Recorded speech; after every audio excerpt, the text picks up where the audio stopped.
Olá! Hoje eu vou falar com vocês aqui sobre inteligência emocional. O que é inteligência emocional? Será que a gente pode aprender ou a gente nasce sabendo? Fica comigo até o final para você aprender um pouquinho melhor na prática o que é essa habilidade tão falada nos dias de hoje.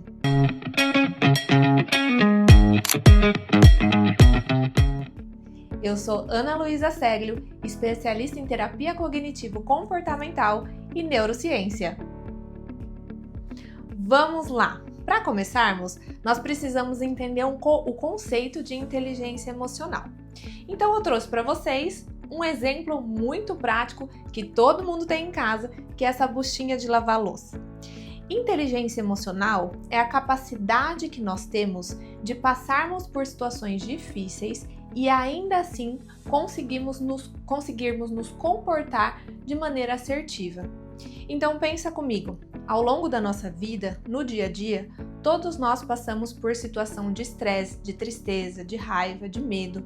E é como se essas experiências fossem minando o nosso sistema emocional. A nossa amígdala, ela fica ativada e demonstrando ameaça. Quando a situação passa, nós temos a tendência de retornar para o estado original. Então, inteligência emocional não é ausência de tristeza, não é ausência de ansiedade. As emoções, elas fazem parte da nossa vida. Se você assistiu os vídeos anteriores, você vai saber um pouquinho melhor sobre isso. Inteligência emocional é a capacidade que a gente tem, primeiro, de reconhecer essas emoções. Depois, de atuar diante do que a gente está sentindo e não agir muitas vezes por impulso. Muitas pessoas fazem alguma coisa no calor da emoção e depois acabam se arrependendo daquilo que fizeram. E muitas vezes são situações que causam conflitos e até muitas vezes que não dá para consertar depois. Então, por isso que é tão importante a gente desenvolver as habilidades da inteligência emocional que eu vou explicar para vocês ao longo desse vídeo. A gente pode utilizar essas habilidades dentro de casa, no trabalho, e uma vez que a gente aprende, a gente se torna mais autoconsciente. Então, vamos começar com um conceito muito importante. O nosso cérebro, ele é formado por camadas, e essas camadas foram sendo desenvolvidas de maneira evolutiva. Nós temos uma compreensão do cérebro tratando ele com 3 camadas. Então, a primeira camada a gente chama de cérebro reptiliano. Não é porque veio do réptil, mas é porque os nossos ancestrais, de maneira bem primitiva, tinham essa estrutura cerebral. E esse cérebro reptiliano, ele é responsável pelas funções de sobrevivência. Então, pelo batimento cardíaco, pela respiração, ele controla as funções básicas do nosso corpo. Depois, nós temos o sistema límbico, que gerencia as emoções. E por último, que foi formado por último, nós temos o córtex pré-frontal, que é a área do nosso cérebro responsável por analisar, por racionalizar tudo aquilo que a gente sente, tudo aquilo que a gente passa. Então vejam, a tendência é que a gente primeiro tenha a emoção, até como forma de sobrevivência. Então primeiro a gente tem a emoção e depois a gente tem o pensamento, a análise, a racionalização. Então se a gente não tomar cuidado, nós temos uma tendência muito forte a agir pela emoção. Então inteligência emocional é eu reconhecer quando eu estou com medo, reconhecer quando eu estou triste ou quando eu estou com raiva. Pode parecer muito simples e muito fácil, mas na verdade não é tão fácil assim. Muitas pessoas às vezes relatam que eu estou me sentindo esquisita. E é difícil até nomear aquilo que a pessoa está sentindo. Ela não consegue entender quais as emoções que estão atuando ali naquele momento. Então, o primeiro pilar da inteligência emocional é o autoconhecimento. É você identificar e nomear a emoção. Quando a gente nomeia a emoção, nós podemos até entender como sentimento, porque a emoção passou pela racionalização. Então eu entendo que eu estou com medo, que eu estou preocupada e o porquê disso.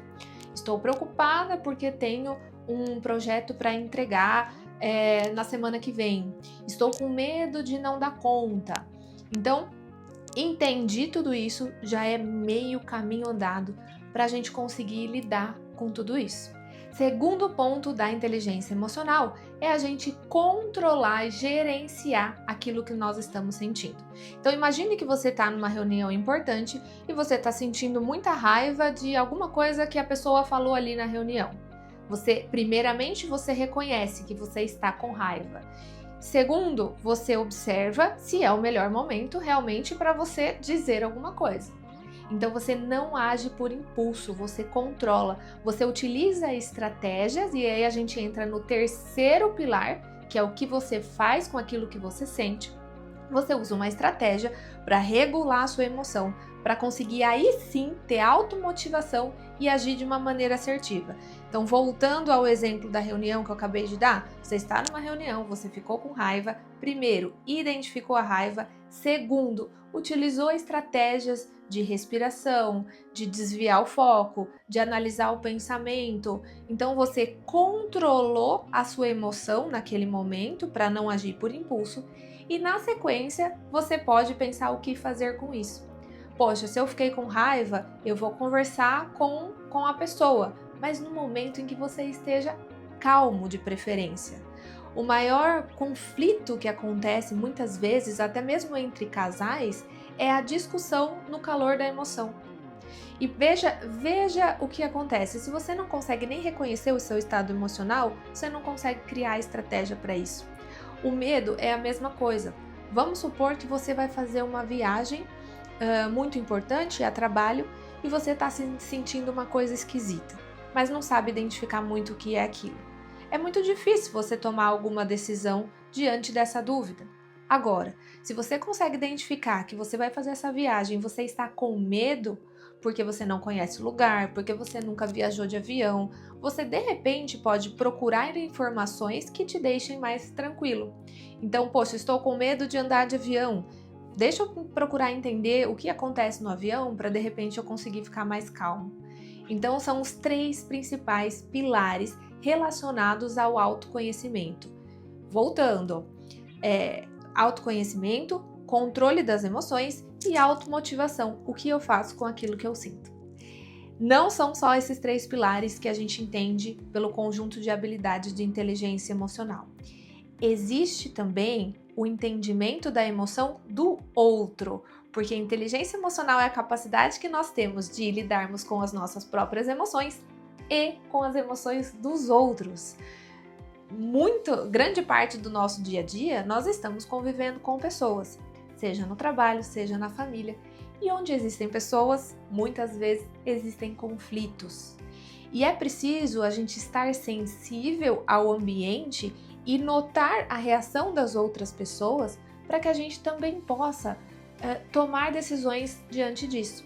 Então vou dar um outro exemplo para vocês. Imaginem que vocês chegaram um dia no trabalho e uma pessoa olhou para você e não falou bom dia, por exemplo, tá? A capacidade que a gente tem de lidar com as nossas próprias emoções e lidar com as emoções do outro é a gente conseguir separar isso e entender que de repente a pessoa não estava num dia bom, ou pode ter acontecido alguma coisa e não interpretar aquilo como a pessoa não gosta de mim, aquela pessoa é isso, aquela pessoa é aquilo. A gente parte para o julgamento, a gente começa a ter esses pensamentos que acabam atrapalhando o nosso comportamento. E amanhã ou depois a gente pode emitir o mesmo comportamento, passar pela pessoa e também não falar bom dia. Então, inteligência emocional a gente consegue separar o que é meu e o que é do outro. E por último, mas não menos importante, quando a gente lida com a outra pessoa, existem algumas habilidades também importantes, como por exemplo, a adaptabilidade. Como que eu me adapto ao ambiente em que eu estou inserida? Como que eu faço a leitura daquele ambiente? Como que eu percebo as pessoas ao meu redor? Eu tenho empatia, eu consigo, através do que a gente chama de neurônios espelho, eu consigo sentir um pouquinho do que a outra pessoa está sentindo? Eu consigo me colocar no lugar da outra pessoa? Veja que tanto a adaptabilidade quanto a empatia são habilidades importantes na relação com o outro. Porque se a gente é muito inflexível diante das mudanças, diante dos ambientes, nós teremos um comportamento muito rígido, muito inflexível, o que pode causar muitos conflitos interpessoais. E a empatia entra como ponto crucial também nos nossos relacionamentos. É claro que a gente não vai conseguir jamais sentir aquilo que a outra pessoa está sentindo, porque simplesmente a gente não é a outra pessoa. Mas a gente consegue imaginar, se colocar no lugar daquela pessoa. E essa capacidade nos torna humanos e muitas vezes faz com que a gente compreenda o outro ponto de vista. Então a empatia também é fundamental e é uma habilidade importante da inteligência emocional. E é claro que também a gente precisa falar sobre comunicação. Como que eu me relaciono com as pessoas sem me comunicar? E agora eu vou contar uma coisa para vocês que é uma informação importantíssima. Mais da metade da maneira como o outro nos enxerga, né? Então eu tô falando aqui nesse vídeo, né? Estou numa reunião, estou numa conversa com a família, por exemplo. A outra pessoa interpreta aquilo que eu estou dizendo, mais da metade através da minha linguagem não verbal, que é a maneira como eu me comporto, o meu posicionamento, o meu tom de voz, a velocidade da minha fala. Então, antes de interpretar realmente o conteúdo da minha fala, as pessoas interpretam a minha linguagem não verbal, e não só a minha, de todos nós. Então, quando a gente nos tornamos conscientes também de como a gente se comporta dentro do ambiente, isso é fundamental. Linkando lá com o primeiro item que eu falei para vocês, vamos pensar que eu estou com muita raiva. E às vezes eu posso ser aquela pessoa que não consigo disfarçar a minha raiva. Então a minha linguagem não verbal fala por mim. Só que muitas vezes a gente não quer que isso aconteça.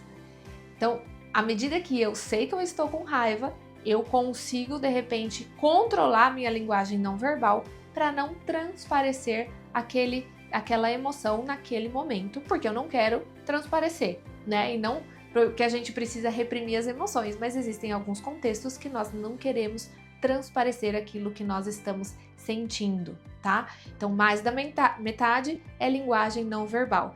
E a linguagem verbal? Importantíssima! A linguagem verbal, o tom da nossa voz, a maneira como a gente comunica, pode provocar na outra pessoa uma reação reativa ou uma reação mais aberta. Então, a depender do modo que eu falo, que eu expresso, que eu me coloco, o tom da minha voz, eu posso facilitar ou dificultar a minha comunicação. A boa notícia é que todos nós conseguimos melhorar. A notícia nem tão boa assim é que nem sempre é fácil a gente se perceber como comunicador. Então, uma dica para vocês é a seguinte: procurem feedbacks das pessoas que estão ao seu redor. Pergunte para elas, as pessoas que têm mais intimidade, um amigo, um parceiro, uma parceira. Pergunte como que você se parece, como que você se comunica. Ah, eu consigo falar bem? Eu consigo mostrar, me fazer compreendido? Isso tudo é muito importante e a gente pode melhorar e a gente pode aprender, tá? Então, em resumo, inteligência emocional é todo esse pacote de habilidades que se referem muito mais à maneira como a gente se compreende, se entende, gerencia as nossas reações, as nossas emoções, mas também a maneira como a gente lida com a outra pessoa, a nossa empatia, a nossa comunicação e a nossa adaptabilidade. Tudo isso é treinável. Ninguém nasce sabendo. As pessoas não nascem mais ou menos inteligentes emocionalmente. Precisa ser feito de uma maneira intencional. Então, a partir do momento que você de repente viu esse vídeo, identificou que pode ter alguma oportunidade de melhoria, você pode ler sobre o assunto, você pode procurar uma psicoterapia para te ajudar no desenvolvimento dessas habilidades também, que vai ajudar nos relacionamentos interpessoais, na família, com os amigos e também no ambiente de trabalho. E se você é líder de uma equipe, se você tem uma equipe para gerenciar no ambiente de trabalho, você precisa muito das habilidades de inteligência emocional. Todos nós precisamos, Mas aquelas pessoas que ocupam cargos de liderança, é importante que desenvolvam a inteligência emocional para conseguir guiar o seu time em direção a um propósito, a um objetivo comum. Então não deixe de aprender, de ler, de treinar, de refletir sobre as suas próprias habilidades e esteja sempre disposto a aprender e a melhorar. Inteligência emocional não é ser calmo o tempo todo, não é ser bonzinho o tempo todo. Inteligência emocional é você reconhecer o que você sente, você conseguir gerenciar isso de maneira assertiva e conseguir cultivar relacionamentos através da sua empatia, adaptabilidade e comunicação assertiva. Se você gostou desse vídeo, compartilha com as pessoas que também precisam saber disso.